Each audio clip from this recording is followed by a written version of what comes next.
Hey folks, you know I take my trail camera intel pretty seriously. It's a huge part of how I build my hunting strategy, and I'm always looking for gear that just flat out works. Stuff I can rely on. Backed by solid people and the best customer support in the business. That's exactly why I run Tacticam Reveal cell cameras. Whether you're just getting started or you're a full-blown data junkie like me, they've got a camera to fit your budget and your hunting style. My go-to currently is the Reveal 3.0 series with fully integrated GPS. These things are dead simple to set up. Less fiddling, more scouting and hunting. And they run on most major service providers and will automatically connect you to the strongest signal in your area. So no more hiking to the top of a ridge just to realize you've got the wrong service provider. Been there, not fun. Here's the kicker. You don't even need an SD card. That means fewer trips in, less pressure on your spots, and more real-time intel sent straight to your phone. And if you pair it with a Reveal solar panel or a lithium cartridge, you can keep those cameras running longer and spend more time doing what actually matters. Scouting new ground, dialing in a setup, or maybe, just maybe, finally cleaning the garage like you told your wife you would before the season started. Don't just take my word for it. Check out Tacticam Reveal at tacticam.com. Tacticam. Everything you need to take your hunting to the next level. Stay more comfortable, more concealed, and in the stand longer with Oscio gear. Premium camouflage apparel created for bow hunters by bow hunters. Oscio's revolutionary patented camo patterns and innovative features are designed to keep whitetail bow hunters totally invisible and dead quiet. Elevate your game with Oscio. Visit asiogear.com and take 20% off your purchase with code TRUTH20. You know, when it comes to mobile hunting, weight and efficiency matter. And that's why for years I've trusted Tethered, the industry leader in saddle hunting gear. Like always, this year they've taken it up a notch with their new whitetail frame pack and the hybrid or the minimalist bino harness. And if you're looking for their most comfortable saddle they've ever built, meet the all-new Carnivore 2P. If you're like me and spend long hours in season scouting, hiking miles, and pulling those all-day sits, you got to check out Tethered's gear. I spent over 30 days this October and November chasing a particular buck. Long hikes, long sits. And Tethered system kept me dialed in. My kit, the Ultralock saddle, 1-Sticks, Predator CFX platform, and the Fast Pack. If you're serious about staying mobile and staying quiet and hunting smarter, check out everything they've got at tethered.com. Tethered, made for saddle hunters by saddle hunters.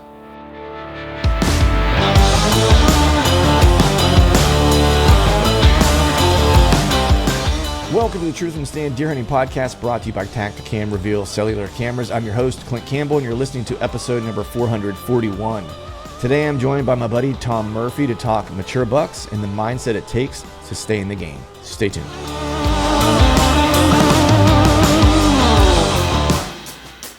All right. What is up, everyone? Happy Wednesday to you. Hope you're doing well. Hope you are feeling fine. Hopefully you've been able to get out and chase some turkeys.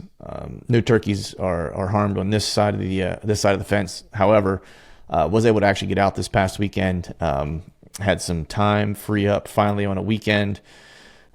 Weather wasn't necessarily great, except Sunday was pretty good. And I was able to kind of take some time off on Monday and get some stuff done I needed to do in the North Piece, since that's just not been able to get up to that area. And so feeling the anxiety level has gone down a little bit because I was able to get some cameras kind of updated, new camera cards, batteries, pull some cameras I hadn't had a chance to check yet. And so feeling much better, like I actually, I'm not completely done, but on the path to having a plan for the upcoming season. So we'll see how all that shakes out. But with that, we're just going to go ahead and jump into today's show. Have my buddy Tom Murphy on. Tom, I kind of learned of him just literally through Instagram, and we have a mutual friend, Ty, who I had on the show a little while ago. And I really wanted to talk to Tom because I'm always interested in talking to people, one, who are just diehard outdoorsmen who kind of grew up and died in the wool of the outdoors. And Tom grew up in New York and kind of, I'll say, cut his teeth to a degree, in the mountains of New York and around the Adirondacks. Comes from like a hunting heritage family, so it was very much what he was going to do, kind of in his blood from a young age. But the interesting thing about Tom is that he was also a professional athlete for a lot of years. That was up until I think this past year.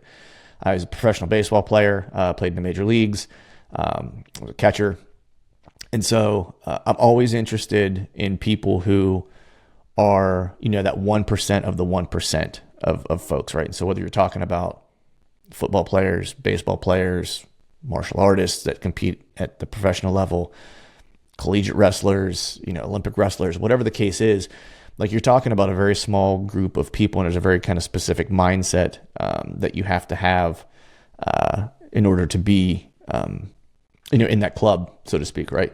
And I think if you've listened to this podcast for any length of time, like the one thing that you will kind of start to pick up on from some of the, what I'll call the elite hunters that I've had on the show over the course of time, it's, yes, they've got tactics, they've got, strategies and things like that they rely on. And I would say all those things are also true whenever you start talking about professional athletes and stuff like that. But the difference is when you're battling, against other 1%ers in whatever, sport it happens to be, right? They've got all the same tricks and tactics and strategies and access that you have, right? So the difference ends up being, your mindset, your preparation, right? And how you battle through adversity. Not too terribly different from what we have in the whitetail woods, right? Because, if you're an elite hunter, let's just say whoever, you would consider to be elite, and that person's battling wits with a 5.5, 6.5, 7.5-year-old deer, right? Like that is elite competition for that person. And, you have your strategies and tactics and things you're going to deploy to try to, kill this deer. And this deer has all of his, instincts and, living in that outdoor world 24/7 his entire life really has a leg up on you, right? And so your tactics and strategies will sometimes fail you, but the thing you have to kind of always fall back on, if you have it, is that mindset, that perseverance. And we talk a little bit about having a weed mentality and not being a rose, and how important that is in just not just your development, but ultimately how you end up finding success. So with that, we're going to go ahead and jump into today's show. Super stoked for this episode. Hopefully you guys dig the conversation as much as I did. As always, thank you all for listening. All right, folks, welcome back to another episode of the Truth from the Stand Deer Hunting Podcast. And today I got on, I tell you what, I was struck by your shirt when I first jumped on, because I'm a Black Sabbath fan myself, so I'm digging that. But I got on Mr. Tom Murphy. What's going on, man? I'm doing well, Clint. Thanks for having me. And yeah, Black Sabbath is the OGs in the rock world, so I got to rep them. That's right. That's right. I'm going to show my age here, man. I actually saw the original Sabbath lineup, if you can believe that. Yeah, that's special. I'm pretty jealous of that. Yeah, yeah. Now, it wasn't in their heyday. It was a reunion. I want to say it was 1995 or 96. It was like an Ozfest tour. I was doing those like in the late 90s. I did like the Lollapalooza tour stuff like early on, and then it started not to be as good as it was like early, and so then I kind of started going to the Ozfest events because I was more into those bands, and it was Sabbath was like the headliner the one year, along with Ozzy, of course, but Sabbath did a reunion and got back together. And I was like, never in my wildest dreams. It's kind of like so there's one band that I've always wanted to see that I never got to see, which was Zeppelin, right? Mm-hmm. Sabbath, it was always like Sabbath and Zeppelin. I saw Sabbath, of course, never going to see Zeppelin, for obvious reasons, but yeah, digging the shirt, man. So you're, so what else you into? Is it metal in general, or is it like a specific era? No, I love metal. I kind of grew up with it, I guess you could say. I kind of found it in my high school years, right around the time I started finding the weight room, and those two, the combination right there was just perfect for me. So, I like Sabbath, but then I got into a lot heavier stuff as I got into college, and man, I love going to any concert, any metal concert show I can get to, I try to go to. Awesome, man. Yeah, it's funny because we were just literally talking about this before we jumped on and started recording. I just got back from, you were at your kid's baseball game. I was at the gym lifting, and it's funny you mentioned metal because I grew up listening to like punk rock and metal and all that stuff. And I now listen to probably more like singer-songwriter country stuff for the most part, Yeah. But when I lift exclusively to Lamb of God. Man, they're one of my top three. So are they really? I've set more PRs with Lamb of God than anything else in my life, for sure. It's funny because like there's a guy I train with, my buddy Dave. He's just like, you would look at him, he's like the most mellow looking dude on the planet. He's like long hair, usually has a beard kind of like your style beard, but like then he'll shave it off and just have like a big old push broom mustache, And and he and I are pretty close to the same size. But he's like, when he trains, he's always got like a gi on, or he's always wearing like a long sleeves and like spats kind of, right? So for the longest time, I never saw him without that on. And then like, I would see him like without like a long sleeve shirt on and long pants on. He'd be like wearing shorts like during no gi. And the dude is just like covered in tats, like completely. Like I had no clue like what his deal was like when I first met him, right? And I'm like, man, that guy seems like a metalhead. And I started talking, and he's just so laid back. You would never think that he was a metalhead. I was like, turned out he like toured like all over Europe in like a death metal band, and like he was a drummer and all this stuff, which is kind of wild. And that kind of sparked my, I was like, I need to start listening to some death metal again. And I was at the gym lifting, and I was like, man, what should I lift to? And I was just kind of flipping through Spotify, and I was like, Lamb of God. I was like, that sounds pretty good. And I threw it on, and it just like from now, it's like when I hit the gym and I'm going to lift, it's like Lamb of God on rotation of like whatever happens to come on, Ashes of the Wake album, I could listen to that on repeat and just never get bored with it. It's one of the greatest bands in my opinion for sure. So I don't know a bunch of their album names because it's just like on repeat. Like the songs that like there's certain songs that like I'll hear that I will stop and look to see, what song is this? Because it's just like it just rips, And I think probably my favorite is Contractor. That song. That's a good one. Yeah. Yeah. That song for whatever reason makes me just want to like pick the weights up and throw them at people. Like, yeah. No, you could run through a brick wall with most of their songs. Yeah, exactly. Well, cool, man. So I know we were talking about this, and we were kind of joking a little bit before we started. Like, I absolutely hate lifting. Like, it's like my least favorite thing to do. And the only reason I do it's like one, it keeps me healthy, right? That's good, right? And as I get older, that's probably a good thing. But it helps me, in like sports, like jiu-jitsu. It also helps me in hunting, right? Like my legs, like I always say, strong legs feed the wolf, right? It's like, so if my legs are good, it's like I can go all day, right? And, we'll get some of your background, but for those that are listening that don't know you, you played Major League Ball for a bunch of years. And so I was curious, everyone thinks about professional athletes, or even like people who hunt a lot, think that, man, they must love every aspect of it.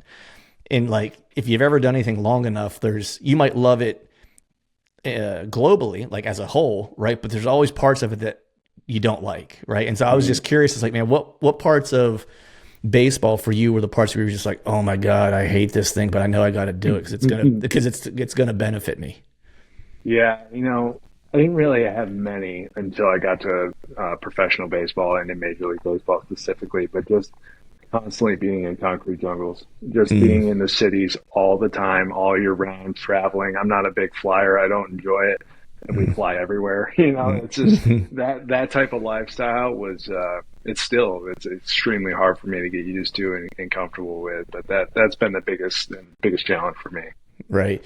And then like the juxtaposition of that is, people often, and I've talked a lot about this with my buddy, Tony Peterson, right? Because I think, I've always said early on that, there's some guys are like, they could hunt 365 days a year. And just me personally, I'm a guy, like I'll do a 2-week trip somewhere, like out to the Midwest somewhere or wherever I happen to go. And like 14 to 16 days is usually kind of like I don't want to say breaking point, but like I'm ready for a small break after that. Give me like a couple of days off, and then I could kind of get back at it. Right. But he and I were kind of talking about the fact that like, there are certain parts of hunting that are just things you have to do if you want to find success, or if you want to be good at it, or if you want to be consistent at it, or whatever the case is, that aren't always necessarily fun. And for me, the number one thing is like, I love scouting. I hate scouting during the summer.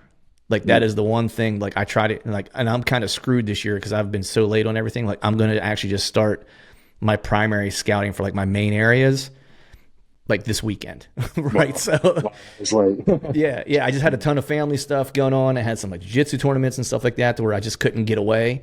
And so I'm now just kind of starting. So I'm having to kind of recalibrate like how much I think I'm going to be able to get done, but I'm also going to have to do it during the time of year that I absolutely hate doing it. Right. And so what parts of hunting for you are the parts where it's like, yeah, we love the hunt, we love all that stuff, but like what for you is the part where you're like, man, if I could just like hit the skip button past this part, that would be awesome. Yeah, for me, it's the same thing. Actually, it's the travel. Like I mostly public land here in Central New York, and not any of it's all that close, And so when you add up the time that's spent traveling to these locations to try to get on better bucks, it's like, man, that part really stinks. Like if I could have that hour back that I used to travel, and the best piece of public was right down the road from my house, it would be a total game changer for me. But Yeah. it's just not the world I live in, and Yeah. it's fine, but that would definitely be the part that I would change. Yeah. Man, that is so true. I didn't even think about that aspect of it because I'm kind of in the same boat where, locally hunting's okay. It's not great. I managed to find like one or two decent bucks, around me, but the piece that I really like to hunt is a couple hours away from me, and so it's like, man, you have a family and stuff. It's like, it's a commitment, right? So you kind of figure out how to fit it in between everything that's going on and make sure, the wife and kids are happy and taken care of and all good and, and all that kind of stuff, and, which makes it hard. But I sometimes feel like, tell me if you feel similarly, like I sometimes feel like because it's a little bit of a ways away from me, like I have to almost be that much more like focused and dialed in. Like, and so I almost feel like when I get there, it's like, man, my intention is so much stronger than it is whenever I hunt like close to my house, because I can kind of get out and do that, whenever I want to. Yep, no question. I feel the same way. Like if you're going to go through all that effort to get out there, you better give it all you got when you're out there, and Yeah. I definitely feel that. Yeah. And I guess like, I'm curious, man, like, being a pro athlete and stuff like that, like how much of, I don't want to put words in your mouth, but, I feel like as you get better at something, regardless of whatever it is, and I've been finding this more and more, like as I continue on my, jujitsu journey, because that's probably like the freshest thing where it's like I'm making strides in terms of growth, is that you hit a certain point in anything where you can kind of, prior to this point, you can kind of get by or get better by just kind of showing up, if you will, right? Doing the bare minimum, right? Or just doing what everyone else is doing, right?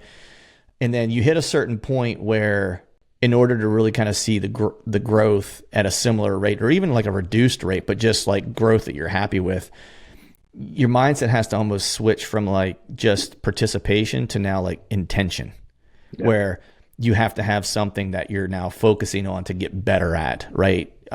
Otherwise, you're just going to be like, I don't want to say wasting time. You'll be getting better, but you won't be really kind of filling the holes you need to fill to really advance, right? And I'm curious, like, question one is, was that true for you? Like, as you were going through baseball, that like, as you kind of continued to kind of level up, you had to kind of have more intention on certain areas of your game. And then did you also notice also that translated to like your approach to things in the deer woods? Yeah, no question about it. For me, I spent a lot of time in the physical world in the baseball game trying to get better and skills in it physically. I was not a great player for much of my life, and I would say it wasn't until maybe my sophomore year of college where the idea of playing professional baseball became more of a reality. So for me, it took a long time physically to develop myself on the skill side of things to be a professional baseball player. But after that, it was more about what was between the ears. I spent a lot of time in like this kind of brackish water of all right, do I put all my focus into skill development, mechanics, and training my body physically?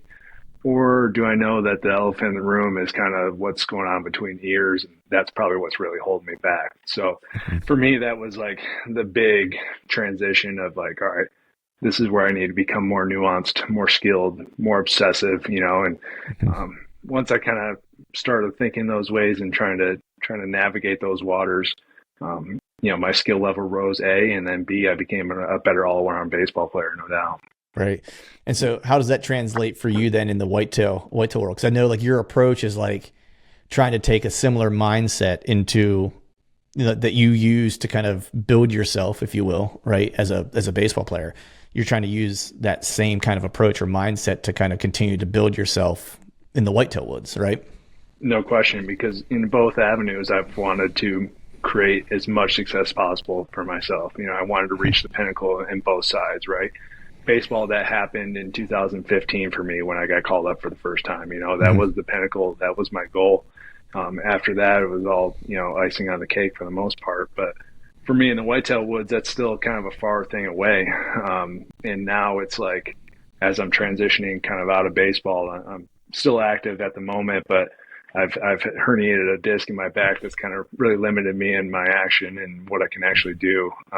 So I'm dealing with that. But it's allowed me to step my game up in the woods and be home at a time that I've never been home before. So the spring scouting and all that is just like, I know that that has been my limiting factor in hunting in the fall in the worst way. Like Right. my first 2 weeks of October are playing catch up. I'm not Yeah. even prepared for it at that time because I got home, on October 1st, 3rd, 4th, somewhere around there. Right. Yeah. Yeah. Yeah. It's like your season's just ending as the hunting season, in New York especially, right? Because I mean, there's some places, I'm sure there are some areas in New York that probably open earlier, like there is in PA, where when you're in like suburban type areas. But if you're out further in like the more rural areas, those are usually like October 1 opens, usually, right? Yep. Same for us. Yep. Yeah, yeah. And so, yeah, like you're literally getting home and the season has just started. You know what I mean? Yep. It's torment because, come August and September, I run a few trail cameras throughout the year to keep myself entertained during baseball season. I'll use solar panels on them and just run those throughout the year. And, around August, start getting your big velvet bucks kind of coming around. You're like, man, if I only had the time to get out in the woods and put these pieces of the puzzle together in the off season, I know I'd be all over these things, but Right. that hasn't been the case yet. I'm definitely looking forward to those times, though. Yeah. Well, I mean, the good news is that, you'll have that time now that you'll have that time available to you. You can put the work in and stuff like that. And all those things that you did during baseball to kind of build yourself, especially between the ears, man. Cause I think people, hunting wise, I think a lot of times people focus so much on like the shooting aspect of things. And like, and I'm definitely like guilty of I like gear. I like trinkets. You know what I mean? When I say trinkets, it's like, I like to try to tweak my gear to be as quiet as I can, as light as I can, to make me as mobile as possible. Right. But I do think that, I certainly did this for a while where I over indexed on that as opposed to things that would probably, really, really help me in the woods. Right. And I think a lot of times people kind of, discount or don't pay enough attention to the mental kind of aspect of it, like the puzzle solving aspect of it. Right. Because to me, that's where, I don't know, that for me, that's where the fun is the battling of wits. Right. Last year was a fun year for me, even though I didn't feel attacked, 'cause I battled with a really mature deer and it was, a long time, and it was a mental grind because it was a lot of days. You know what I mean? Yep. And that was probably one of the most fulfilling seasons I had, even though I didn't feel a tag, but it was because it was mentally and physically, like it taxed me in every way possible. Right. And I'm imagining like you're probably looking forward to those same types of things. In the little bit that I've got to know you, you seem like a guy who kind of relishes that like physical and mental kind of joust, if you will. No question. And, like you can relate gear to the same way in baseball. Like I wanted to be the guy that didn't need to have the perfect bat in his hand to go up and have a great at bat. Like I wanted to take a freaking oak branch off a tree and be able to go out there and hit the ball. Like Right. I did not want to think about that at all. I used one pair of cleats the entire season. My locker wasn't full of stuff like my teammates. Like it just didn't matter to me, and the same exact thing can be said on the hunting side. Guys will spend all year thinking about the broadhead that they're going to use, and in reality, it's like, if I just have a broadhead that hits where I'm aiming, they're all sharp enough to kill, Right. they truly are. And so I don't really put a whole lot of stock into that part the same way I did in baseball. It was all about the game, and the game for me is to find the deer out in the woods and find the deer that I'm after and attack them just the same way I would a pitch, during at bat. So you're spot on with that, like taking that mentality that I had in baseball and just transferring it over, because for me, that's the only way I really know how to find success, Right. And I think there's a level of just, I don't want to say comfort, because I think you and I have a similar maybe mindset to a degree where it's I don't necessarily seek comfort. I like to be challenged. I like to be uncomfortable and in certain situations and stuff like that. But I think there's a level of unknown that kind of happens with that, or maybe familiarity maybe is what I'm saying, right? I'm familiar with my gear. I try not to change it year to year, right? Because I know it works. I trust it. I don't need to think about it. There was a guy that I'm buddies with that he was a good kind of person for me to talk to several years ago, whenever I was probably complicating things for myself more so than I needed to. And what he just simply said is that I try to make every aspect of hunting as idiot proof as I possibly can. Right. And we were talking about bows and setups and stuff like that. And I had started using like a drop away rest and stuff like that. And he's a dude who's shot, competitively and stuff like that. And he still uses a whisker biscuit and like the simplest gear on his bow. Cause he was like, I'm just mitigating things that might cause a problem. Right. Yep. He was like, whisker biscuit, probably not going to break. Right. What happens if your drop away rest breaks? Then you're kind of screwed. Right. I maybe took it to the nth degree this year where it's like, all right, cool. I'm just going to shoot a longbow then. Like, that's as simple as it gets, right? Yeah. I'm like, I got a stick and a string. Like, you know what I mean? It's like, if it breaks, then I really screwed something up. You know what I mean?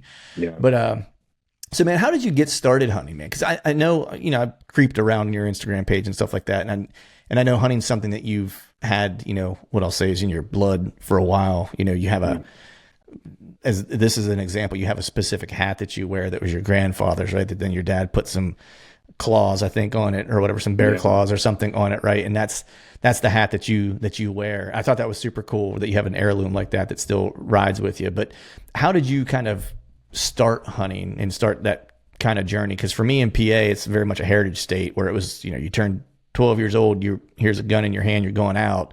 And then even before that, you're kind of tagging along. So I'm just curious what your experience was. Yeah, I grew up in a hunting family, very much so. My father is a huge outdoorsman. He's been all over the country chasing different types of animals, but he's primarily focused on whitetail throughout New York State, same way I have. And I grew up just tagging the gun. I just saw what he would come home with, and I thought it was the coolest thing in the world. I lived in the middle of nowhere. We were surrounded by woods. That's what we did. We were outside doing those sorts of things. And on my mom's side of things, my grandfather was one of my best friends I've ever had in my life. He passed away back in 2019, right at the start of that baseball season. And while they were going through his things, they found one of his old hunting hats. So I nabbed that thing, and man, I refused to take a hunt without it. It's pretty gnarly at this point. It's pretty beat up. It's nasty. It's old, stinks, but you won't find me hunting without it. And all of his sons are fantastic hunters. I've spent a lot of time with that group of men in the woods. And really the group of guys I've hunted with are primarily my dad's friends and a few cousins and some of my uncles and that sort of thing. And that's what the talk is. When I come home, it's not really about baseball. It's right into hunting season, and it's always been that way for me. And that's what I really love and where my heart is at this point in my life, for sure. Right. How refreshing is that though, that when you come home, right, that, cause I can imagine, when you do something, for a living or you're so committed to something, your identity sometimes starts to get wrapped up into that a little bit. Right. Cause before I do what I do now for a living, I was a musician, and that was what I did for a long time. And that was kind of how people saw me. And that's kind of how I started to see myself somewhat to a degree. And it was always refreshing when I would go somewhere where nobody wanted to talk about music with me, where they wanted to just talk about whatever it was, like as long as it wasn't music, you know what I mean? Like, cause I was like, I have interests outside of that. That just is what I do. That doesn't mean that's all I like, And so how refreshing is that for you, when you're playing, during your playing time, when you would be able to come home and it was almost like they saw Tom, the buddy at hunting camp, versus Tom, the guy who was just, playing Major League Ball. Yeah. I mean, that's the whole reason why I still live where I do. Is this the best place to become a professional athlete? Absolutely not. There's no facility even close to me or anything like that. But at the same time, like that breath of fresh air was always my reset coming home, and just being around people that knew me as Tom, more of the outdoorsman than the baseball player. They knew obviously I devoted my life to baseball and that sort of thing. But at the heart of it, they knew that the woods were really the most comfortable and where I enjoyed my time. Those are the people that are closest. They truly know that. Right. Yeah. It's like baseball's going to be, there's going to be a part of your life. It's going to be defined by this one thing. But whenever you, look back at I'm going to say you're going to live like a long life, like 110, right? Love Fingers it. crossed. Yeah, as long as I can hunt that long, I'll be Yeah, happy. yeah, exactly. But when you look back at it, right, it's like that the hunting component of things is going to be a much larger kind of, portion and more influential kind of portion of your life, right? It's the things No question. that are more meaningful. Man, I'm curious, because I have some buddies that that are from New York. I had a good buddy, Tim Bunau. He lives in Montana now. Shout out to Tim. He's a killer. If you've never met him or you don't follow him, you should totally follow him. The guy's an animal. He Will do. a couple years ago he killed an elk and a mountain lion with his bow on the same day, like from the ground, which is just like bananas. You know what I mean? It's like the best day hunting ever. But with that being said, like I know New York has a lot of different kind of types of terrain. Like you've got farm country, you've got big woods components, you've got the Adirondacks, there's swamps, right? It's very similar, I think, to PA at least northern PA. What type of areas are you typically hunting? Like what do they kind of look like as far as like terrain and habitat go? Yeah, so I've transitioned quite a bit throughout my life in that sense. I started growing up mostly in the Adirondacks for the most part on the western side of things. Where I live is almost dead smack middle of the state. So any direction I can kind of get to a different set of habitat and terrain that you can think of. And the Adirondacks was a great foot in the door because, like my dad has always said, he's like, you throw somebody in the Adirondacks and they can kill a big buck in a week. That man can do that anywhere in the world. Yeah. There's no doubt. But now, I went through a period where I really focused on some hill country when I got more into bow hunting. That was where my grandfather hunted a lot of his time. So I would spend a lot of time with him going down there into the hills. And now I found my way into some swamps, some stuff that over the last few years, I've just found a better age class of deer. The type of deer I'm more interested at this point in my life. Whereas, if I had to pick one, I would definitely choose the hills because it's beautiful during the fall. It's hard to deny. And those mountain bucks are beautiful specimen. But I'm just finding that the age class of deer I want to go after is at these big, nasty swamps that really nobody wants to get into. So that's where I got to hunt them. Yeah. What do you think's dry? And I agree with you. Like I love hunting hills. I grew up in Western PA, so that was more hill country, probably more akin to like what you would find in like Ohio. And I've hunted, the hills in Ohio, and I love hunting there as well. But similar to you, where once I don't want to say had my fun there, but really kind of wanted to start dedicating myself to trying to find, more mature deer, bigger deer, and more consistently. Like that was my thing. I was like, because locally for me, smaller parcels, I live in the suburbs, but like I don't live too far from farm country, right? But the parcels, like the public pieces, are kind of small, if you will. I would find a good buck, but it just wasn't, I couldn't do it necessarily every year, like with consistency, right? Because I was limited in scope of land that I could tackle, right? Yeah. And that was really why I went to like a big woods setting, even though I knew it was going to be harder to hunt. I just enjoyed the lack of boundaries, and they have more hidey holes, and there's just like a lot of different types of habitat and terrain, and certainly some swamps. And similar to you, when I started kind of poking around those, that was whenever I started finding the consistency of like a certain age class that I was kind of looking for. Right. And do you I always kind of had the theory that like people don't want to go into it, and so that's part of it, right? It allows them to get some age. But I also think that they just have, like anywhere there's wet, you have diversity of habitat that always kind of comes together, right? Because you have like wetland meeting dry land, right? And so it almost gives them absolutely everything they need. Is that kind of what you're finding too? It's like where they've got food, they've got cover, they've got barriers for people to find them, right? So it kind of gives them everything, like in terms of an advantage. Do you kind of find that as well? No question. I feel like when I was hunting hill country, we don't have really big parcels when it comes to the hills. Like you're talking maybe 600, 700 acre parcel. And, I wouldn't find home ranges that existed only on that parcel in hill country because the diversity wasn't good. The terrain wasn't good enough for the buck to only live on a piece of public there. Whereas you get into a swamp, and those things can hole up in a little area, and they literally have everything that they need, like you're saying. And you might catch them on, a rut day or something like that, but they're sticking pretty tight to their area because it's so secure. It's kind of unpressured by people for the most part. Food, water, the whole habitat scene is there for them to take advantage of. And like I said, that's also why I think you see more age there and better, better quality bucks is just because it's easier for them to survive. Yeah. The one thing I have found though is like in some of those setups, like the access has been challenging, right? Like it's all like they're there for a reason. They grow old there for a reason, right? Because I agree with you. It's like, I think they get left alone, but I think also part of it is that at least what my experience has been is that finding a way in to get close enough to them, even for those of us who are willing, is challenging, right? Yep. Because it's usually a little flatter, right? There's usually like, whether it's butted up against timber, there's usually some form of foliage and then open, right? When I say open, it's like relatively open where there's maybe not canopy. It might be like cattails, or it might be just like swamp brush, or whatever the case is, that it makes the wind do effed up stuff is the only way I can describe it, right? Yep. And so it makes access really hard. You kind of find a similar situation where you're at.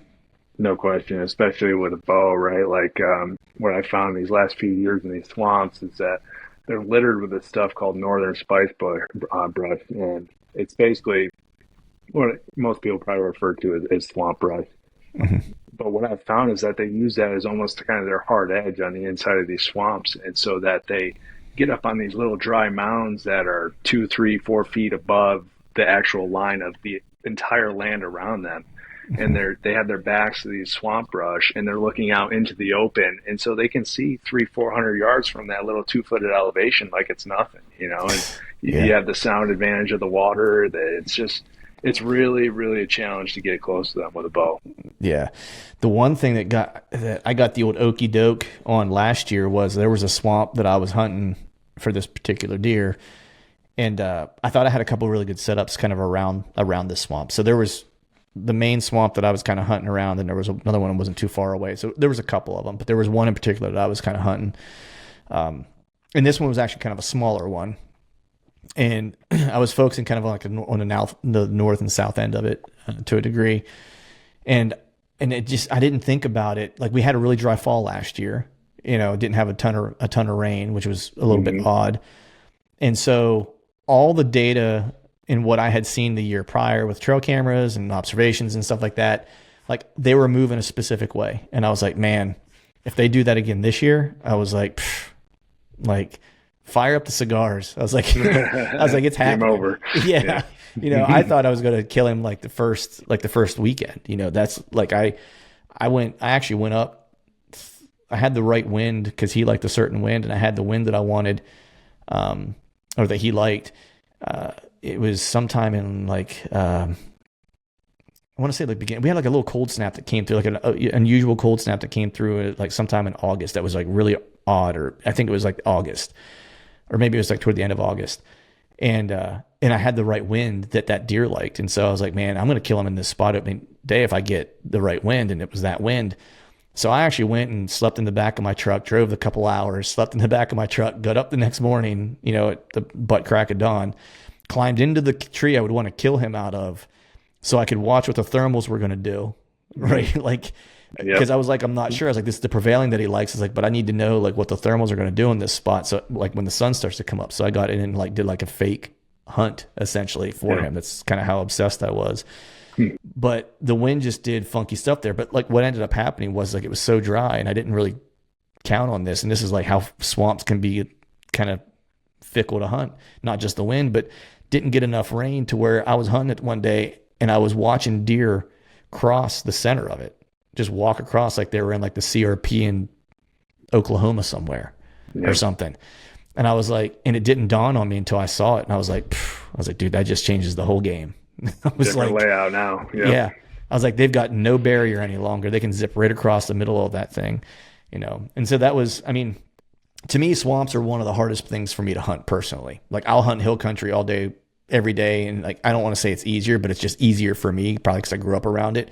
Like, do you feel the same way? Is swamps like one of those things that just seems like a really hard thing to hunt? I got buddies who live in it, love it, and they hunt it really well. That's like one of the things I'm still trying to figure out.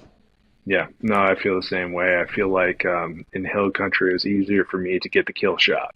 Mm-hmm. Whereas right now in these swamps, that's been the hardest challenge. I'm getting into 5.5, 6.5, even a 7.5-year-old buck I've been chasing for a while now, and it's like these last 5 yards of cover that they need to come through in these swamps that I can't predict. It's just Yeah. it's so tough and challenging because the options for them are endless, and Mm-hmm. there's no hard edges, there's no defined travel routes or anything. It's pretty much all the same stuff around. Yeah. So trying to really pin down and get narrow it in on those small little areas you can kill them in has been the biggest challenge for me. Yeah.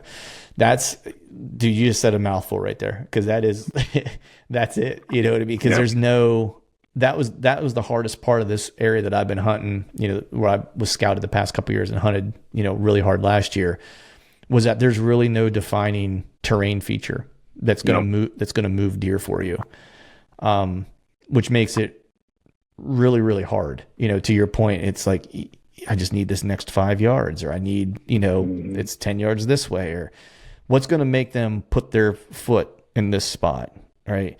And I was talking to a buddy that I had on, Tony Van Ness, who is like a big, he like hunts swamps, and he traps. And that's like when I started thinking about, man, I might need to start thinking about this almost like trapping. Right. Because he's a great hunter and kills plenty of good bucks. And part of it is he's like, he thinks about it almost in the sense of trapping. Like, I can get a deer to put its hoof right here, and that's how he thinks about it. And so I was like, I need to start thinking about it in those terms, almost like I'm trapping deer whenever I'm hunting swamps. And I feel like if I do that and just change my mindset a little bit, and traditional bow will change that as well, because I got to be closer, right? There's no more in the vicinity. It's like, I got to be on top of them, Yeah. How do you kind of like how do you plan to overcome that? Right. Like, what's the little adjustments you need to make to close that distance, do you think? That's a good question. I haven't found the quite answer. I was going to say your answer, but you're a jerk, man. I'm still working on it. I thought a lot about actually like trying to funnel the deer with deadfall and that sort of thing. I think that's probably the next step for me once I have enough time to make that happen. Actually manipulating the dead. I mean, there's so much dead ash where we live. The ash borer that came through kind of wiped out a lot of that. There's so much in these swamps that they just die quick, from the water. And so if I could figure out ways to kind of narrow down areas I already know that they like to use to try to manipulate their movement a little bit, I'm thinking that's going to be the key. I haven't had the time to do that yet, but this year it's more of finding these lines of swamp brush that I'm talking about and sort of using them as their hard edge and thinking along those lines. And so I want to find these narrow edges of the swamp brush that connect bigger pieces of it. So it's almost like this little funnel that they only have a little bit of this brush to walk through, and I can sit in the middle of it and maybe have a 20-yard shot each way. And it seems like that will probably be my answer this year to try at least. Yeah, I think that's a good answer, because it's something that I noticed last year, very, very similar. There was like the only encounter I had with this deer. In hindsight, after I had seen him, I realized I jumped into a tree late in the evening and ended up seeing him, and was out of bow range. And I jumped in that tree because I was like, I just need to get into a tree because I was scouting all day, and I was like, it's like 4:30. I got to hop into a tree. And once I saw him, I actually walked through the area where I had seen him, and what I had realized was there was kind of this line of swamp brush, and then there was a line of where the hardwoods kind of started, but the hardwoods was really, really thick, almost it hadn't been clear cut, but it was that kind of really thick, like high stem count timber that sits on the edges of swamps, because it's going to probably be too wet for it to anything to ever grow very tall or get very much size, right? And then it transitioned into like a drier kind of, hardwood, which just, it started opening up where there was like a little taller canopy, obviously not great for deer necessarily, but great for a setup to sit along that edge, right? And that was exactly where I saw him walk, right? And once I saw that, I was like, bingo. I was like, that's it. I was like, that's what he's using to get around. I was like, that's his little safe haven. He's using these little funnels, if you will, right, of this soft edge meets a little bit of a harder edge, if you will. And that's how he's kind of navigating. And so now this year, it's like I'm a little bit more focused on those areas. So I think you're on the right path. At least we'll be wrong together. How's that? I won't have the right answer. I promise you that. That's the only thing I know. That's right, man. That's right. Yeah. But I mean, that's what keeps us coming back, though, man. It's that chess match, right? It's like let me change the variable that I can control, right, and see if I can get ahead of him. Yeah. Because I mean, I think a lot of times I'd be curious your opinion on this, because I think a lot of times as hunters, we're constantly a day behind the deer because we're basing it off a sign we're seeing versus trying to predict the sign they're going to make and where they're going to make it. Right. If I'm using sign as an example, right, but it may not be sign, but it's like predicting where they're going to be versus making your plans based off of where they've been.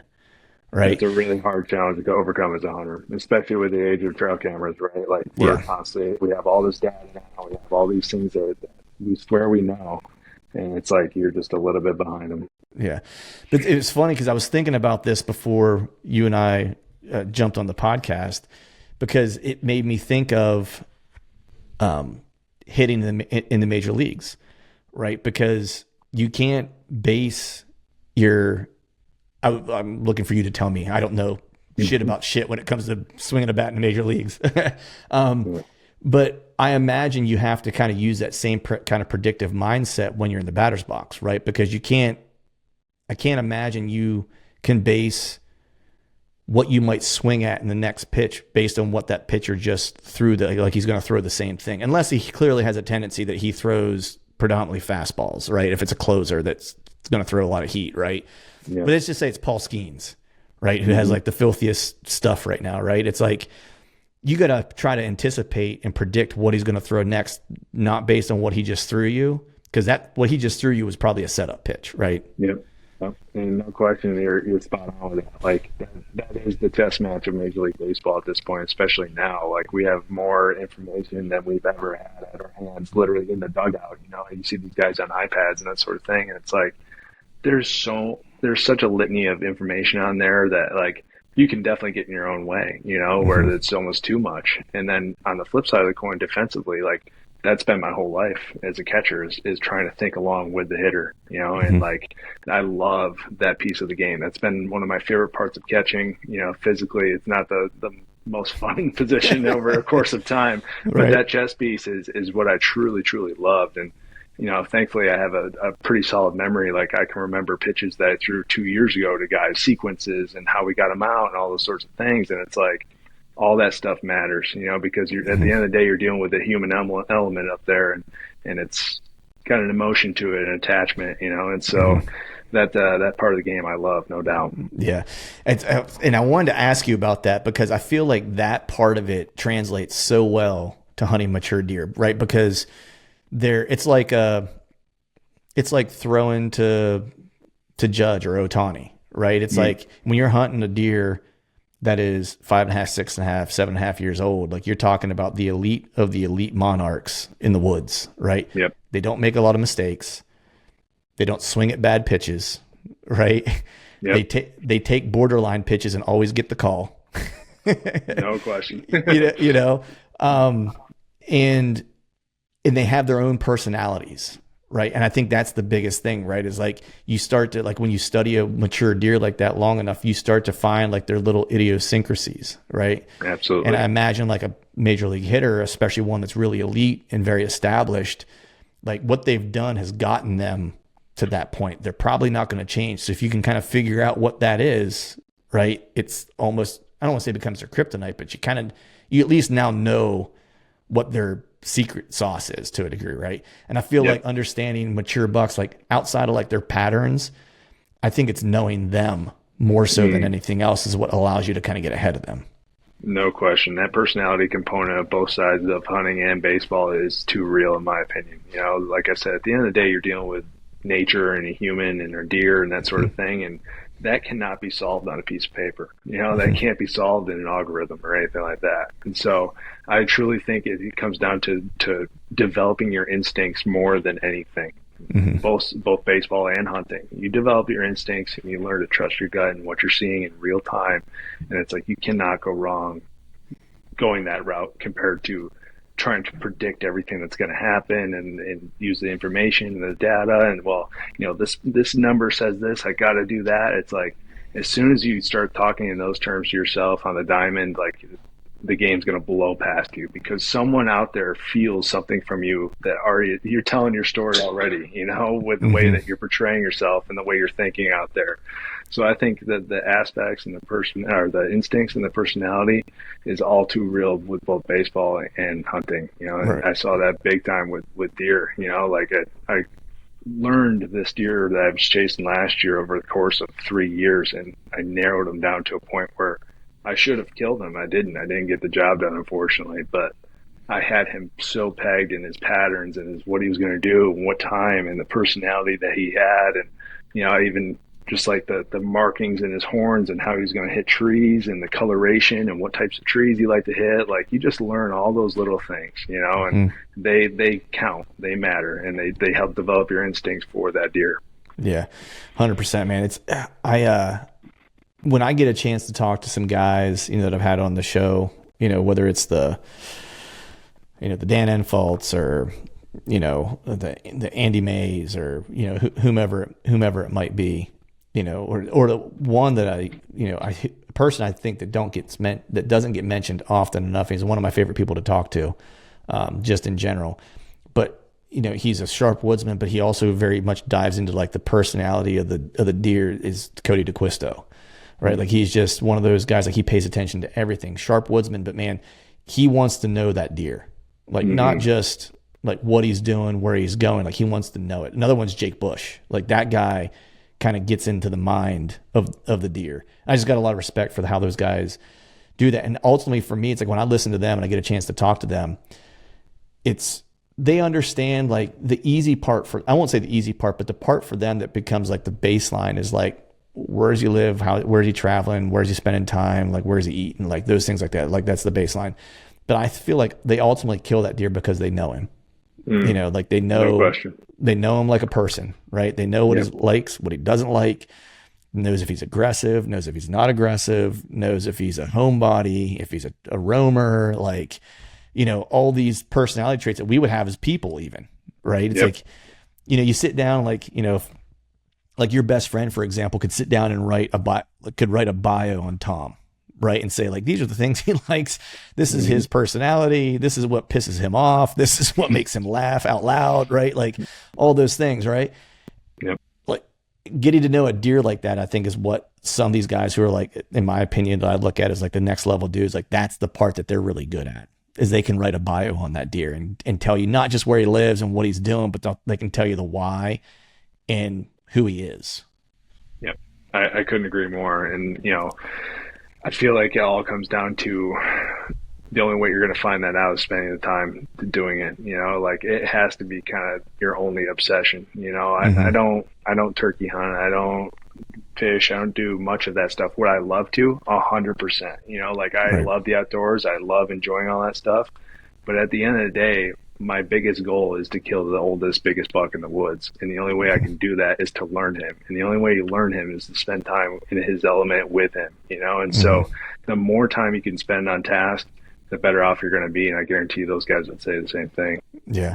Yeah. You always have to, and this was, you hear people say it. I think sometimes, depending on what state people are in, New York's a good example. It's like, it's just like PA. There's not 4.5 to 7.5-year-old deer running around every piece of swamp brush in these two states. Yep.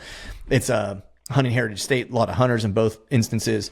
So getting a deer to maturity can be a challenge, right? And so you just don't get those opportunities to see and kind of follow a deer of that age caliber around to kind of learn how they act, right? And I think that was one of the biggest learning things, experiences for me last year was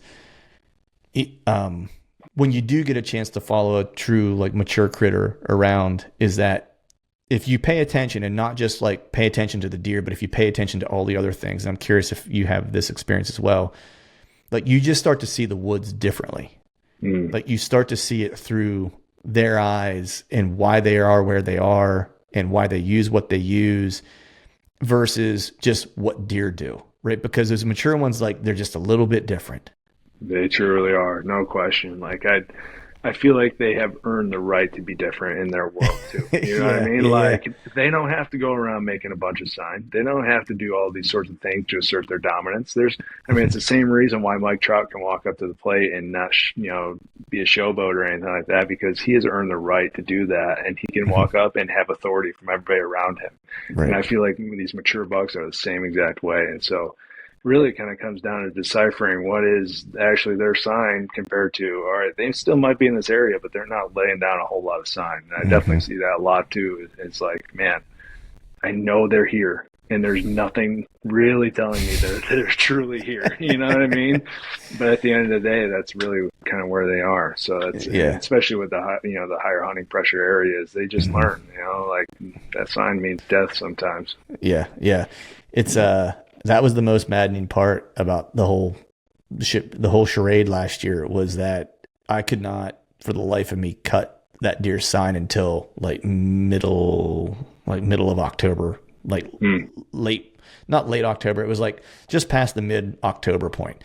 And that was whenever I finally cut his sign. And that was whenever I finally was like, okay, now I know what he's doing, but then it was just constantly like a day behind him everywhere. Right. I just couldn't quite get in front of him. And you're right, man. They just don't lay a ton of sign. Like, to your point, I mean, that's a good way to put it. They've earned the right. Like, they don't have to anymore. They're king of the block, man. They take whatever they want. You know what I mean? It's like, to your point, Mike Trout walks in the clubhouse. If someone's got, if there's like waters or whatever, and he wants a water and there's one left, like, he's getting it. You know what I mean? Like, most guys are wearing his cleats, for God's sake, you know? So it's like, it's pretty crazy, but they, like I was talking to a buddy about it the other day, that they truly are the old man at the bar, like nobody needs to mess with him. He doesn't need to do anything, until it's time to actually do something. And then he does it, and he's got all the experience in the world that tells him when the go time is, and it doesn't come a moment too soon. Yeah. It's funny because I started thinking about this last year, as I had a lot of time on my hands, as I was doing a lot of hunting and a lot of trying to scratch in my head. As I started thinking about, almost kind of what you said, where it's like the old man at the bar, but the way I kind of looked at it was that deer was almost like my grandpap, right? And I started trying to think about, like, if my granddad was a deer, if he was that deer, right? Because this deer was a solo critter. Never really saw him with other deer, right? I was like, what would he do? Like, what would he be? He's kind of grumpy, right? Like, doesn't want to be messed with, right? Like, just wants to be left alone. And then whenever he wants to get whatever he wants to get, like, he doesn't want to fool around. He just wants to have it, and like, once I started kind of thinking of it in that context, that's whenever I started like making gains, right? And then I ended up being able to find like a habitat kind of setup where it's like I started finding consistency, like of when I have these two things that are adjacent to each other, this is whenever I find his sign frequently, right? And then I kind of took that beyond just that setup and talked to a buddy of mine in a different part of the state and said, hey, whenever I find this and this is what I'm seeing. And he was like, me too. You know what I mean? So it was one of those things for planning future hunts where I was like, this is where the crotchety old men want to live. Got it. Right. Yep. So exactly, man. So when you think about your hunting approach, just in general, I'm always curious to ask people this question. Like, do you feel like you're aggressive, or do you feel like you're more of a, lay back and kind of see what plays out? I don't want to say passive, that's the wrong word, or maybe patient's a better way to say it. Do you feel like you're more aggressive or more patient of a patient hunter? I've towed the line for a long time on both sides, I would say. I would say earlier in my career, hunting, that is, I would definitely lean more on the patient side. Like, I was willing to go into an area and just kind of wait it out, learn it, and really dive into anywhere where I thought I was maybe going to mess something up. But the more that I've seen kind of the better hunters that I've been around, and the more that I see what they do, it's like, man, that's just not probably the most advantageous way. And so I've really upped up the aggression meter over the last couple of years. Last year I was the most aggressive I've ever been, and by far the most successful I've ever been. Nice. And so for me, it's only going to tick up maybe a little bit more, but I much more on the aggressive side than I ever have been. What was it last year that kind of was the switch that got flipped for you to like be more aggressive? Like, what is it that you would like, I guess, want to see, or like, what is the deer telling you to make you want to kind of make that jump? A lot of times I would just assume that I knew where a deer was. And so I Instinct would set again. up accordingly. Yeah. Which sometimes I was right, sometimes I wasn't, but still it was kind of more of a passive approach. Now, like, I need to see something that is affirmative that deer is in the area. You know, like it's got to be some bubbles in the swamp where I know deer just came through. It's got to be, oh my gosh, I just, can see like an ear through the swamp brush and it's resting up on a knob. Like, I want to be that close and have that type of proof now. Whereas before, like, I would just assume deer are in positions that they're in. And so, especially if I have the conditions, like, I want to be as aggressive as possible. If I got some wind, if I got some rain, if I got some noise cover that covers up my humanness as I go into the woods, I want to be on top of those things. I want to be spotting that deer before he spots me. And so, it's really helped me in the woods a lot to think these ways. And it's also slowed me down a lot because you can't be fast and rush through things and be successful that way. Like it takes me hours to get into, a few hundred yards because it takes that amount of time. And when you're getting that close to these deer, you have to be patient. And so it's a combination of patience while being aggressive there. But, it's almost like you're a moving tree stand sometimes. And so I really like that mode of thinking, and that has definitely been the most successful for me. Yeah. I always like to, I was just talking with someone about this, someone who's kind of newer to hunting that was at the gym. And we were just kind of BSing off the side of the mat about it. And they kind of had a similar question for me. And I said, similar to you, I was like, earlier, I was way more, didn't want to screw anything up, make sure it's okay for later. Right. I was like, now I was like, I kind of approach things, and I call it kind of being patiently aggressive is kind of how I refer to it. Right. I was like, where I'm not going to rush in until like things are right for me. I was like, but once they are, I was like, it's all or nothing. No doubt. I was like, that's how I killed the deer in the plains. I was like, I watched him, I saw what he did. And then as soon as he showed me what he was going to do, the next day I set up on him and I was all up in his business. And I was like, and it was either going to work out and I was going to kill him. I was like, or I was going to completely screw it up. Those were the only two options, Yep. And I kind of learned that the hard way from hunting the plains, like spot and stalk, because I screwed up stuff being too patient, then I screwed up stuff being too aggressive. And I was like, it's a combination of the two. That's right. No question. The extremes are never a place to live, I feel like that's kind of where things really happen. Yeah, exactly. It's like getting into the batter's box, right? It's like you need to be aggressive, right? But you can't swing at everything. No question. You got to have a good eye. No question. You got to have a plan of some sort, and it's all too true. Yeah. It's funny, man. Deer aren't too much different than baseball, are they? They really aren't. And it's funny. Like I've been very hesitant to be on social media at all. Like I avoided it my entire career. I've seen it just kind of take guys to the wrong places, and like I didn't ever want to put myself in that position.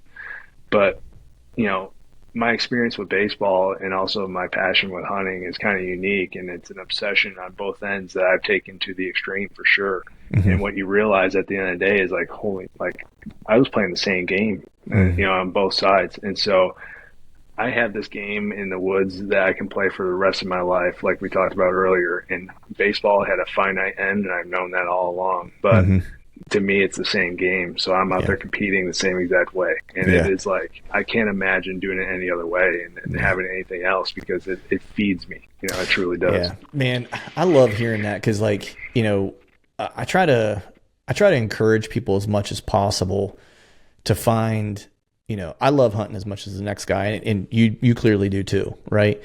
But I try to encourage people to find other kind of, I don't want to say outlets, but other kind of pursuits or passions that kind of overlap with their hunting passion, because I feel like there's a certain kind of mental plasticity, if you will, right? There you go. There's a big cognitive, there's a big word, right? Woo. Like someone read a textbook somewhere.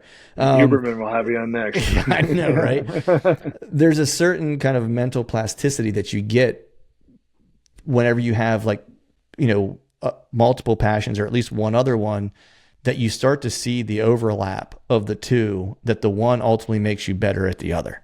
Right. And I'll get people on here, and I love them all the same, that listen to this show, and they'll give me shit every time I have someone on and I talk about jujitsu too much, right? Or grappling, because I love college wrestling too. Right. But the point I try to make with a lot of that is that there's so much that you do in those types of sports that are physically challenging, mentally challenging, require discipline, require you to be invested, and require you to be intentional in your development. All these things are tools that absolutely apply to being better at deer hunting, right? It's how you think and how you problem solve and how you approach and how you not just respond to the wins, but respond to the losses, right? It's all that stuff that kind of helps you be better at deer hunting. And I also say like my approach to deer hunting actually helps me on the jiu-jitsu mat, right? Like they're very complementary to one another. And I love hearing you kind of talk about it, because it's something I want people to kind of think about and go like, hey, you can enjoy other things. You can have some variety in your life. It doesn't have to be an all or nothing. Like actually the one thing can actually help you be better at the other, and have a more fulfilled, more enriched life. Right. Because I think at the end of the day, that's what hunting should do for us. Right.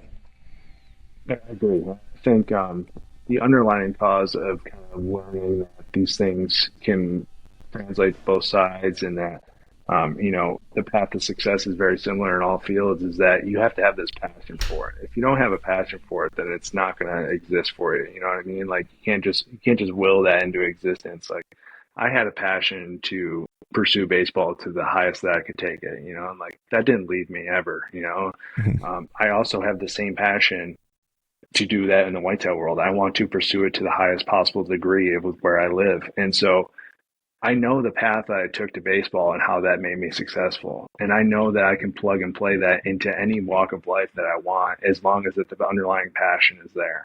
And I know that I will take it to the extreme. I will do whatever I need to do to get the job done the same way I did in baseball. And baseball taught me the value of that.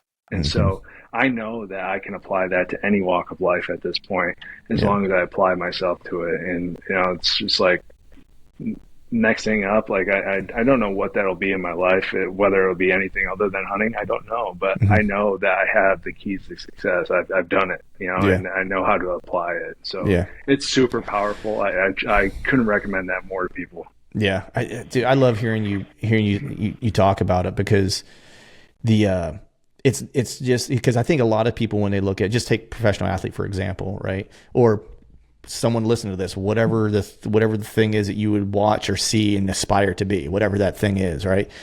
Like it wasn't just like, because you talked early on about your physical skill development, right? And then you were like, it's between the ears are the thing that's going to allow me to stick around longer, right? Yeah. And it's not always necessarily the hard skill development that is required. A lot of times it's there's something that happens when you want to be really good at something, where you won't ever get there unless you are able to be super self-aware and look at the man in the mirror and give yourself a real evaluation. Yeah. Right. Yeah. No question. And like, I think anytime, and I don't want to speak for you, but like, I feel like anytime someone wants to be elite at something, like you have to have that, like you got to know what you're good at. You got to know what you're not good at. And you have to know like what your limitations are and where are things that you can really kind of expand on. Right. Yeah. And those are uncomfortable conversations to have with yourself, Yeah. And I think it's no different in hunting. Like you have to understand, like I had to, and sometimes it's trial and error. It's like, I was never going to be able to hunt like my buddy Cody, for example, maybe, right? Like that may not work for me. What happens to work for me really well is hunting like my buddy, taking some of the stuff from Jared Scheffler, like, and hunting off the ground and doing stuff like that. Like I thrive in that because it's action, it's movement, it's being patient, but then being aggressive. Like that speaks to me, you know what I mean? And so that approach is something that once I started taking that and kind of, borrowing from some other buddies like Dan, and borrow a little bit of what Cody does, and like sprinkled it all together, and that's kind of what I came up with. But it wasn't until I was like, man, what I'm doing isn't working. I need to step back and figure out like, what is it that what is going to be my approach, not using someone else's, but how am I going to take all the stuff that I've known and make my approach? Yeah. Know thyself, right? Like that's the most powerful thing you possibly have. I think in baseball terms, like, coaches would suggest things or, people would suggest things and deep down you just know it wasn't right. Like it didn't click for you. It was not going to work. Like, I don't want to say that they were wasting their breath, but in the same sense, like I couldn't be honest enough to be like, hey, that is not going to work for me sometimes, like right. Baseball provided enough failure where you're like, hey, I'll listen to anybody. I'll listen to the cashier talk, like, right. But at the same time, like I could get in the cage and with 3 swings, know whether that cue was going to be the right cue for me, whether that thought was going to be the right thought. And it's just like, if it doesn't click, then it does not click. You need to move on, and do this for yourself and not for anybody else, Yeah. And I think of that with hunting for sure. I've got one friend who, in my opinion, is the best hunter I've been around, the best hunter I've seen in New York State by far. I think I know him.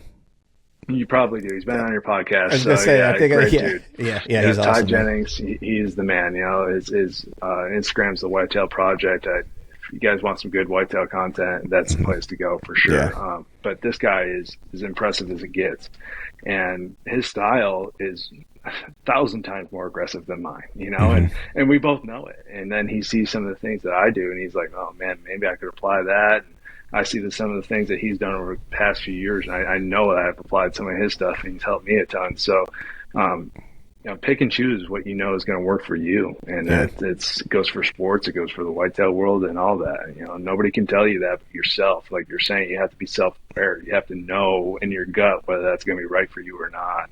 Yeah, developing instincts, man. Same thing. It applies there too. Yeah, know thyself. That's such a good quote. That's like, man, if everyone just had a little bit of that, regardless of hunting or anything else, like the whole world would probably be better off.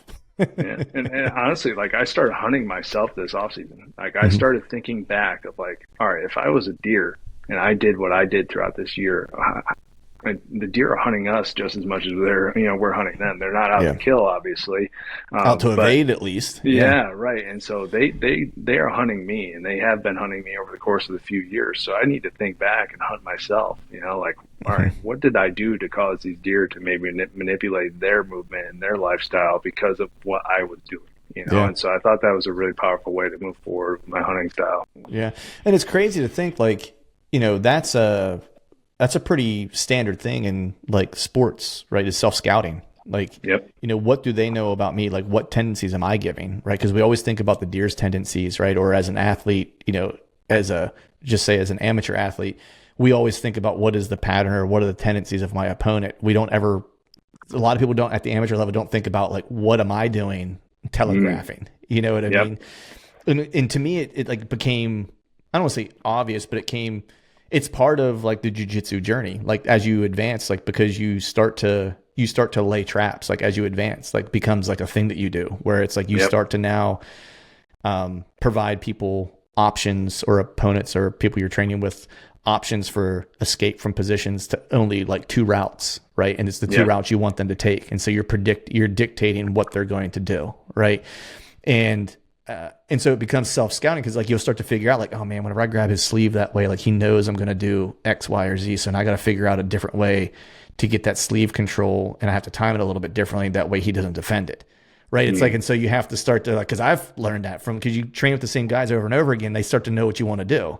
Right. And so then you have to start to play smaller games within the games, you know what I mean? To get the things that you want, You said it. Yeah. It's the same thing in deer hunting, right? It's like they're scouting you or they're patterning you just as much as you're patterning them. And so you have to figure out like, what is the game within the game? That's the one you need to be playing, not just the main game. Right. Yep. No question. I think about like baseball right now, right? There's so much information about everybody and your tendencies and that sort of thing. Like if I spend my time only studying the pitcher and I don't have any plan for how that pitcher is going to attack me, then I am screwed. Like I can sit there, I can watch every pitch that he's ever thrown everybody and that sort of thing and see all the movement profiles and do that.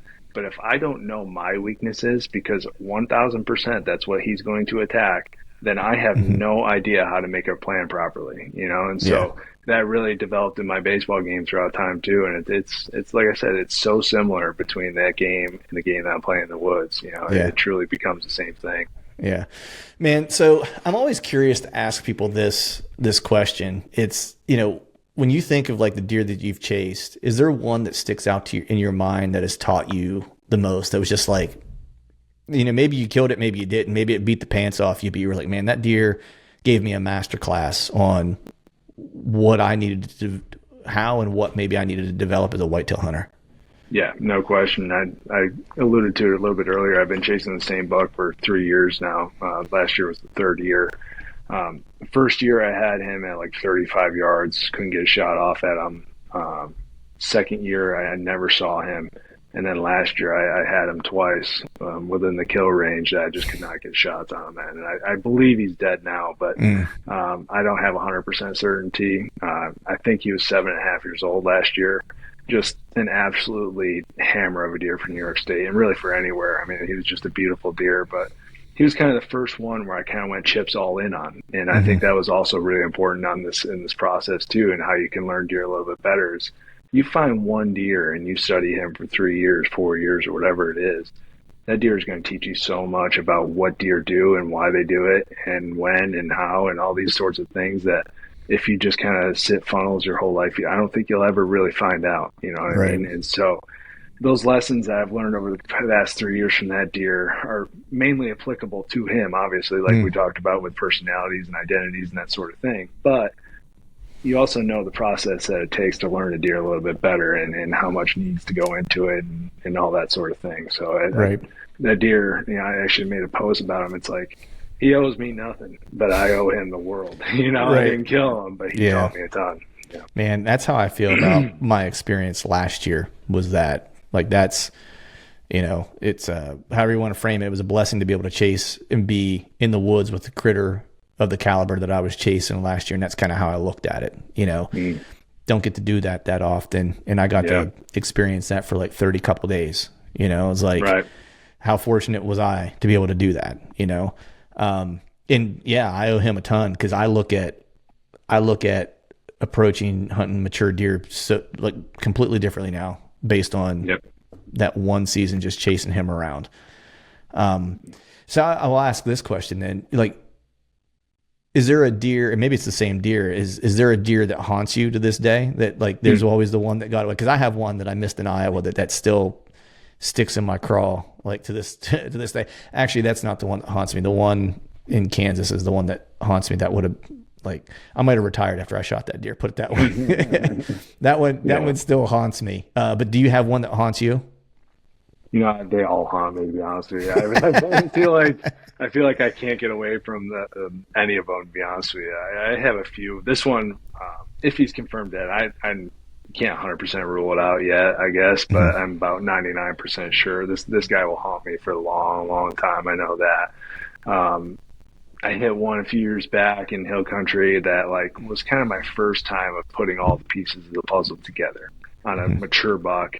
It worked out. Like I did everything right, and then I made a bad shot on it. And so that one, it's just like, man, like that right there really kills you. You can do everything, and then at the last second you can miss by a couple inches, and it's just like this is the worst feeling in the world, you know. And I still have dreams about that deer, and it, you know, would have been my first like real mature buck with a bow, and it was just like, nah, you know, it stinks. Yeah. Those ones hurt. That's for sure. But you know, it's the old saying: what doesn't kill you makes you stronger, right? So it's like you just kind of lick your wounds, and you know, it prepares you for, you know, success later. Because you know, all that success that you see, whoever it is, whatever walk of life it happens to be in, all that stuff was built on a mountain of failure. All of them. No question. You know what I mean? Doesn't matter. You talk about wrestling, you know, Olympic champions or like Major League Baseball MVPs, or, you know, or like the upper echelon of like the deer hunters that we know, right? They've screwed up more than they've succeeded, right? And they'll all usually admit that, right? No question. Man, there was one thing you posted and I wanted to ask you. I was going to ask you earlier and I just kind of got sidetracked, but we've kind of hinted around at it the entire time we've been talking, but there was a post that you had written at one point that was about, you know, the weed mentality, right? And I just thought it was so good, like, and so applicable, not just to like, to hunting or baseball, but just like, I thought it was a really good just life lesson in general, right? That kind of tenacity and persistence and stuff like that. So like, if you wouldn't mind, like just kind of sharing, like, when you learned about, like, where you picked that up from, right? What it kind of meant to you, and like what it kind of continues to mean to you as you, continue on, like from baseball potentially into, your hunting kind of, I won't say hunting career necessarily, but like, your future endeavors, if you will. No, that's funny. You brought that up because honestly, that was one of the more impactful messages I've ever gotten from another teammate. It was probably, I think it was 2022 that this kind of mindset or mentality or metaphor was given to me from a teammate. He's like, Tom, you don't want to be a rose. You don't want to be that type of player that shows up and you need to be pampered and you need to be fertilized and you need the perfect amount of sun and you need to rest in the perfect spot of the landscaping and be watered and pruned and all this. You want to be that weed, that thing that can just grow through the crack in the side of concrete. Like, it needs nothing, it doesn't need anything to go out there and be successful. And I thought back to my whole life and my whole journey in baseball, and it's like, that's exactly the mentality that I took the entire time. I come from an extremely small town. The odds of doing, anything beyond becoming kind of the guy in the town is just, it's not very high, you know what I mean? And so that type of mentality is something that I've had for a very long time. But it was never put into a context that was so elegant as it was from this teammate of mine. And, this guy was one of the best in the mental game that I've ever talked to, and he helped me so much. And really started with that conversation, and I just that conversation will never leave my mind. It's something I want to give my children too. It's like, you want to be that thing that doesn't need a thing from anybody, what I mean, to be successful. That deep down that you have everything you need already within you to get the job done. And that's exactly what a weed does, like it will grow anywhere, And so I really thought that was one of the best things I've ever heard in the game. And I was super thankful from that. And like I said, it's applicable to literally any walk of life. Yeah. Yeah. I saw that and read that post, and I was like, man, that is like, it was perfect. I was like, I think it describes a lot of people that listen to this show, right? It's like, it doesn't matter, if you're into hunting, and you listen to this show, it doesn't matter if you've got the latest gear, or the newest bow, or the best camo, or none of that stuff matters. Is it nice? Sure. Right. But nice doesn't get the job done. Like, what gets the job done is like the thing that's between your ears and your willingness to commit, right? That's really what it comes down to, No question. And if you're willing, if you have those things, then you've got all you need, Yeah. I just thought it was I thought it was really cool. I thought it was a really cool quote, and I wanted to make sure we touched on it because I read it, and it was one of those things that like make you kind of, I don't read stuff on social media very often. It makes me stop and think, you know what I mean? And that one like made me stop and think. I was like, oh damn. I was like, that's good. Yeah, I appreciate it. Yeah, I'm pretty long-winded on there, unfortunately, and I know it's mostly for pictures and that sort of thing. But I feel like you can really paint a deeper picture with the words that you say, and kind of when you can convey a meaning like that, you can relate it to what you're trying to get across. Like, I'm gonna say it, Yeah. Well, no, I appreciate that you did, man. It's at least this fella enjoyed it and got something from it. So there you go. I appreciate it. Yeah. Well, man, I know we've been chopping it up for just a little over an hour here, man, and I want to be sensitive to your time. I know you got a family, just got back from playing ball and stuff like that, and the nighttime duties and dinner and all that kind of stuff. So I want to make sure I don't keep you from your folks. So with that, we'll let you get out of here. But before I do, I'll let people know where they can follow along with you, social media, if you want to make mention of all that stuff, so anyone can kind of keep up with what you got going on this hunting season. Yeah, of course. I started an Instagram about 3 months ago now, and it's called Pro2 Public. And so, you can find me on there, follow up. Like I said, my posts are pretty long-winded, but if you have the time to read them, I feel like I always try to give a message that I certainly believe in. Awesome, man. Well, I appreciate you coming on, man. And you're welcome on the show anytime. And you're the type of people I like to stay in touch with, man. So let's make sure we keep in contact as the season gets on us. We'll do, Clinton. I'm sure we'll send some heavy metal playlists along too, and that's always fun. There you go. All right, man. I appreciate you, brother. No, thank you, Clint. Appreciate you having me on. Folks, that is a wrap for today's show. I'd like to thank all of you for listening. And if you haven't yet, please head over to iTunes and leave us a 5-star rating, and be sure to subscribe to the podcast. And hell, while you're at it, head over to YouTube and give us a sub there too. I'd be super appreciative if you do those couple things for me. And before I shut this thing down, I need to give a big shout out to our partners who continue to help us make this podcast possible: Tacticam, Osseo Gear, Hawk Optics, Tethered, Face Off E-Bikes, and Lathrop & Sons Boot Company. And until next time, we'll see y'all.